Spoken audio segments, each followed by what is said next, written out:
I think a great way to scale is like we talked about. If you're in creating value in every interaction, share your wisdom, build relational trust, help folks find clarity, whether it's a paid session or not, that's going to become, right, this like growing aura of you in folks' minds. Welcome to Career Coaching Secrets, the podcast where we talk with successful career coaches on how they built their success and the hard lessons they learned along the way. My name is Davis Nguyen, and I'm the founder of Purple Circle, where we help career coaches scale their business to $100,000 years, $100,000 months, and even $100,000 weeks. Before Purple Circle, I've grown several 7- and 8-figure career coaching businesses myself, and have been a consultant at 2 career coaching businesses that are doing over $100 million each. Whether you're an established coach or building your practice for the first time, you'll discover the secrets to elevating your coaching business. Hey everyone, welcome to another episode of Career Coaching Secrets podcast. I'm your host, Regan, and today's guest is Don Garibaldi, an executive coach and former Fortune 50 executive who helps high-performing leaders and teams navigate complexity, embrace change, and lead with confidence, resilience, and impact. As the founder of Amplify Strategy Group, Don partners with executives who are in the midst of major inflection points, whether it's navigating mergers, revitalizing team performance, or stepping into expanded leadership roles. Her coaching isn't just about surface level fixes. It's about reigniting the innate strengths that leaders already have and equipping them to lead with renewed clarity and purpose. And it's a pleasure for me to have her on the podcast today. Welcome to the show, Don. Thank you, Regan. It's really great to be here. Yeah, it's a pleasure for us to have you on. So thank you for coming. I wanted to ask you, when it comes to your coaching business and like even when you started first as a coach, what inspired you to do so? What inspired you to become a coach and then start your own coaching business? You know, it wasn't on my game plan at all. I retired after a 30-year career with a very large global company, and my plan was to go into consulting, and the universe intervened. The contracts for the consulting fell through. I found myself with a summer off for the first time in 40 years. And I'd been doing a lot of work on purpose already and really decided that this was a sign for me to find my own thing. So when I looked back at what was resonant in my core, it's a lot of words: growth, momentum, impact that you already mentioned. And so I enrolled myself into a very intensive coaching program that was approved by the International Coaching Federation. And I knew I wanted to help executives. I knew I had this baseline experience with complexity and scale and expanding influence. So I wanted to build on the credentials I have because I've walked in these executive shoes. And I can teach from my years of business experience, both across cultures, business models, and technologies. But like you said, I want people to find what's right there in themselves. And sometimes they just need a little demystifying. How do you demystify the complexity that they find themselves in and create some clarity, focus, and mobilized action? And that really is what drew me forward into pursuing this as a next stage. And it's been almost 9 years with Amplify Strategy Group, right? Mm-hmm. Congratulations to that. Thank you. So throughout these 9 years and you going through your coaching journey with your clients, what about it do you find the most rewarding since you started doing this? If I think back, as you asked it, some things flashed into my mind. Nothing more incredible for me than when I'm working with people who are striving for a breakthrough, striving for that greatness, and they're willing to take a chance on experimenting. And they start paying attention to the aha moments that may not be logical, may not fit the regular playbook, but through a series of experiments, trial and error, and opening curiosity, they really start to find that courage and often a spark, right? And I know when I see that spark, it's going to ripple. It's going to ripple through them and their teams. And then when possibility gets ignited, it's almost like I can take a deep breath because I know transformation's been kicked off. And when talking about your clients, how would you initially we did talk about the fact that they are leaders and basically how we help them, but I wanted to dive a little bit more into like the ideal client profile. How would you describe it? Are they part of like some sort of demographic, industry, some common goals or commonalities, common themes? How would you describe the ideal client profile that you typically work with? That's an excellent question. You can see me stewing on it right now up inside my brain. If I really look at the clients that we light each other up, they're typically seasoned executives, founders on a second chapter, or these high potential leaders that really are just launched to take on bigger scope and scale. So it would tend to be corporate, medium to large size, love global companies. It's so easy for me.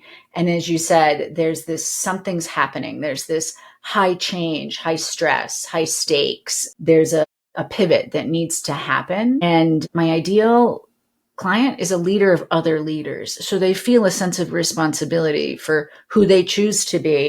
And they know that that's going to have a broader impact through the organization. And they're looking for the path to success. And when I work with them, we really work on not just managing the situation that you find yourself in, we work on leading and catalyzing. How do we get you back on your feet with that confidence to say, I got this, no matter what gets thrown at me, right? I know I don't need the next steps because I'm going to figure it out like I always have. So I'd say the outcome is often clients will come back. It's confidence, it's resilience, it's remembering who they are. Mm-hmm. And for all of these leaders that are also listening, how would you describe the engagement of working with you? Is there a certain program of a certain length? How would you describe that engagement? I would say the majority, I would say about half my clients come in one-to-one engagements. So we are working individually with each other. And the others, I do work on lead team development. So I will do in-person workshops with the leader and their entire team. And then from there, we'll design some ongoing group engagement to make sure that whatever operating strategy or game plan we've decided with the team, and it's both the team as my client and their dynamics, as well as each individual, so that we're working towards the business goals. Interesting. So both parties Mm-hmm. do you also do like a 360 assessment on the executive too? I do. I am willing to. Some already have it. So many large companies are doing 360 work already and providing that to their managers. And if they don't, I'm willing to provide that. I'll do confidential interviews. For me, I'm mostly focused on behavioral elements. So what are the behaviors that are showing up? And then how are they having an impact on the individual's effectiveness, perspective, emotional intelligence, relational intelligence, and so forth. So then we can really get some sticky feedback that the client and I can go work on, both the things that we need to use as foundations. Can't throw the baby out with the bathwater, right?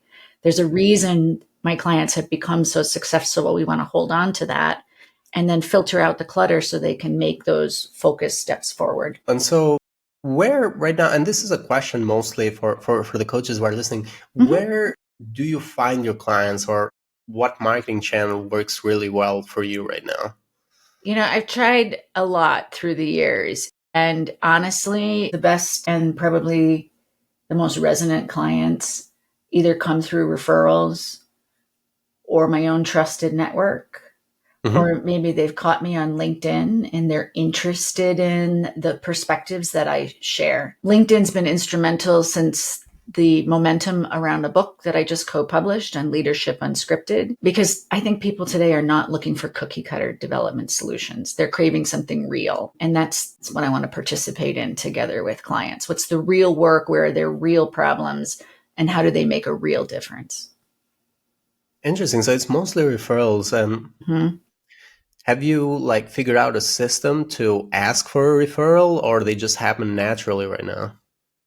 I got a lot better at it. I would wait for natural referrals. I think it's the way I was raised, right? If somebody thinks you're doing great work, it's up to them to talk about it. It's up to them to make the connections for you. And I did actually take a detailed class on referral marketing, and I practiced a lot on how to get confident to say when, especially when somebody's exuberant or we're celebrating a success, to ask the question like, who do you know who's like you? Who do you know who you think I should meet? And so I practiced a few different phrases so that I could be more, because if it doesn't come out as comfortable, it's never going to land. It's just going to like create awkward in the conversation. And that's the last thing that a coach wants to do with their client.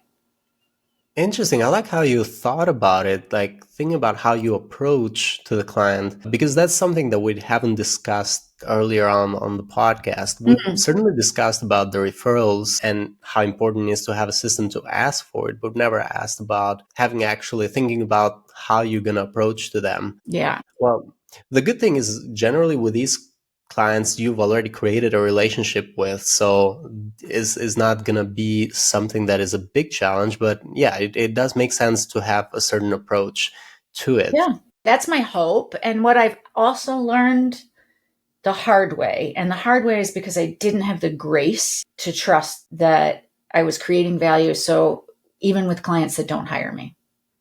And so the surprise for me is there have been a few strategy and chemistry calls where the individual has decided I'm not the right fit for them, or it's not the right timing. Mm-hmm. And yet 6 or even 12 months later, they've made a referral. And Interesting. the hard part for me was I wrote myself off when we didn't agree to work together. And I should have just said, I offered the value that was needed today. It's my head speak, right? My own mindset. I offer the value that's present and needed today. And the client is an adult. They'll decide what they want to do with it. Just because they don't choose to work with me does not mean they didn't get the nugget that they need. And they don't, So that's it. That was a really new aha for me. It is definitely an aha also for me as I'm thinking about it. So there's also the potential of the clients that you didn't land referring to you based off of like the conversation. It just like I said, could be timing at some points, but other people could have the timing that needed and they feel like they could refer them to you. Interesting. And yeah, we've seen that it's always important to have a system to reach out to these clients because they just don't have you at top of mind. It's not they don't want to refer you, it's just they don't think about it that much. No, and you need to be kind of in the warm part of their perceived network. So when the opportunity comes up, your name or the idea of you is always right there just below the surface. So it's, I need to call Dawn. I'm going to email Dawn, or I'm going to introduce you to Dawn. So I agree. There's something about keeping the awareness alive, but without being clingy or overwhelming. And if they had a great experience at it, it's interesting. They almost brag about you while referring you. It's like, oh, I know this perfect coach. I should hook you up with her. And it's like, she's gonna take care of this. It's like, they almost like to do that. I hope so.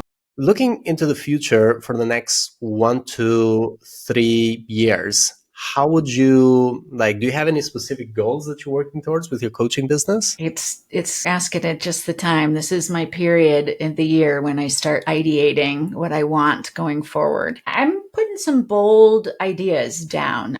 I want to build on the book that I co-published, Leadership Unscripted, and not only to be a bestseller, but to spark a movement. I mentioned it before. I think there's a shift in how we define and develop leadership globally. And I have an aspiration with Amplify Strategy Group to include more organizational resources and programs, along with, as you mentioned, research and advocacy to support leaders. But I want it to be how we engage and elevate leaders where they are. Because the old playbooks just do not apply anymore. You cannot give a leader a checklist in today's environment. And so how do we create something that's both impactful, very personally designed, but can advance skills, confidence, and impact. So I think there's some pieces in here that I'm starting to ideate, and now I just have to figure out how to bring them alive in an organized way. Interesting. And is this something that you're thinking like within the next 1 to 3 years, right? Definitely. Mm-hmm. Cool. Yeah. That is an interesting idea. And so thinking about the coaching business right now, at this point that you are at, Yeah. what would you say is a challenge that you're trying to solve for next? Where do you see the bottleneck? Even thinking about your goal as well. I think the bottleneck is still, I'll say it this way, helping the right clients to find me. Mm-hmm. And find my organization and my group. I want to create content that's challenging with that sweet spot, right? Digital resources, but feeling bespoke, meet where they are. But I think there's still a challenge there with this industry blooming as fast as it is, and the amount of change and stress coming from the global environment as fast as it is. How do I not get lost in the noise? And how do I make it, I don't know, just smooth the path for people to find us, understand if we match their needs and their pain points. And if they're looking for a solution, how do they get enough information to decide that we are the right solution? And then we can get in contact with each other. And I struggle still with that. So going beyond just the referrals, basically expanding beyond that and finding a way to consistently bring in the right people. Yeah. And make it easy for them. Mm-hmm. Yeah. I'd Cool. love it for it to be easy for me too, but I think it needs to be easy first for them. Absolutely. And I also wanted to ask you about investments over time. What have been some investments that you feel like are very good investments that you've gotten a good return from? And what have been some investments that you feel like, not so good or like not a good use of your time? Yeah. I definitely some of the wisest investments I made were early on in simplifying my back office. So creating a calendar tool where clients can book themselves easily into my calendar, and it's not creating a lot of change management for either of us, right? Making sure I have good digital systems and good digital equipment so that interface can be as comfortable and smooth as possible. So there's been probably, I don't think you call it a tech stack, I'm not sure, but there's been kind of pieces of technology that I built in over the first few years that have made such a significant difference, I think, in terms of, again, making it easy for the client and then ideally operationalizing it for myself. If I think back where I spent money or time that I probably didn't need to, it's a lot of the online training. And interesting, I very much value the courses I've taken that are focused on technique, growing my skills as a coach, and some of them on the business savvy. So growing my skills as an entrepreneur. But I didn't know enough in the beginning to filter out what online training was really going to take the next step for me as a business versus what was catching my attention and was super interesting to soak up for a few hours, but really wasn't going to move the needle as a business person. And I think this is a challenge many coaches have. Like, we want to coach, we feel so deeply about the technique and the service and just the power of what we offer clients for their forward momentum and growth. We neglect sometimes to remember that we are also a small business owner and an entrepreneur. Yeah. Mm-hmm. Yeah, it's actually, it has been one of the listed investments that we've seen not do very well. Or let's say training, it's only needed to a certain point. Like you could do training like every year, but it seems like almost trying to find something to invest money in when you all just what you need to do is actually go ahead and do it and work with your clients and not worry about training. The worst investment we saw last year based on our research was certifications. Not that is like a bad learning or anything like that. It's just in terms of ROI, if you're thinking that that is going to make a change in how many people work with you individually, they really don't know much about the certifications. They don't ask you for it from what we've learned. I don't know from your experience, if you had clients that said, oh, you don't have this certification here, we're not going to work together. It's mostly only companies that ask for it. Certain companies might ask for it. Generally, individuals are not even aware of the certifications. I think it depends. And I would say who's sponsoring the coaching. So if the company is paying for the coaching, they are using certain certifications to somewhat, I think, as a quality check and a sorting criteria versus all the coaches that are available in the system. So if the company is sponsoring the coaches, I have been asked, there are certain methodologies that companies are already using. So they want to make sure that the coaching agenda includes those methodologies. So it's streamlining with work they're doing in their own leadership development programs. For private clients, I think there are some more savvy clients who have been coached before and they're at a new stage or have a new challenge and are looking for a different style or a different skill set from coaches.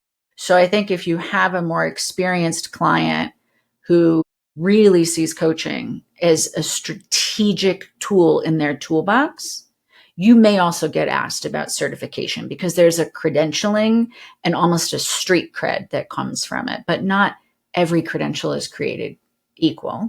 And sometimes for me, it's more about the methodology for my strategic toolbox than it is about a certification. So I think that you got to know your clients and you need to know, what are their criteria and how are they evaluating when they try to make a short list of coaches. Interesting. Have you seen this happen often or not that often? I think it happens often with corporations when a company is bringing a coach in, more and more often, actually, with companies who are sponsoring coaching for their executives. I see it rarely on the client side, as I said, unless it's a client that's very experienced with coaching and they know what they're looking for. I see. So that makes sense then. So if the company is paying for it, then it makes sense. Some companies do, and like I said, is actually more often right now, they're looking for these certification or a certain type of certification or accreditation. It's rare on the clients, individual clients. This is the first coach that I've asked that actually has seen that happen on an individual client. So that is interesting. So there are some clients that have experience with coaches before and are aware of the certifications. That is interesting because when we think about the coaching industry so far, from what I've observed, it is not a very regulated industry, but these certifications exist. And it seems like more and more right now, people are finding out about them, even individuals, not just companies. Right. Good point there. I also wanted to ask you, and this is the final question, is when thinking about other coaches that are listening and coaches around your level, what advice would you give to these coaches who are trying to scale their impact? It would be like an advice you'd give to yourself too. Yeah, I probably would give to myself too. Give me a minute.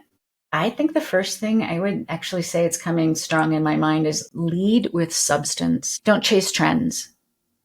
And so this goes back. If you have a great base certification from a well-renowned organization, you don't need to chase new trends after that. Stand in your truth and then build what you may need as methodologies around it. But don't be jumping. Today I'm this kind of coach, tomorrow I'm that kind of coach. Like, know what your lane is and then add pieces that help you to be stronger or faster or deeper in that lane.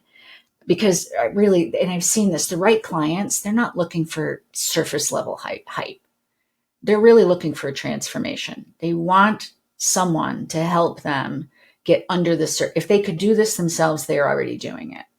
So who's their partner? Who's that trusted confidant that can help them get under the surface and find a transformation in a way that sticks? Because they're looking for that shift forward. I'd also say be generous.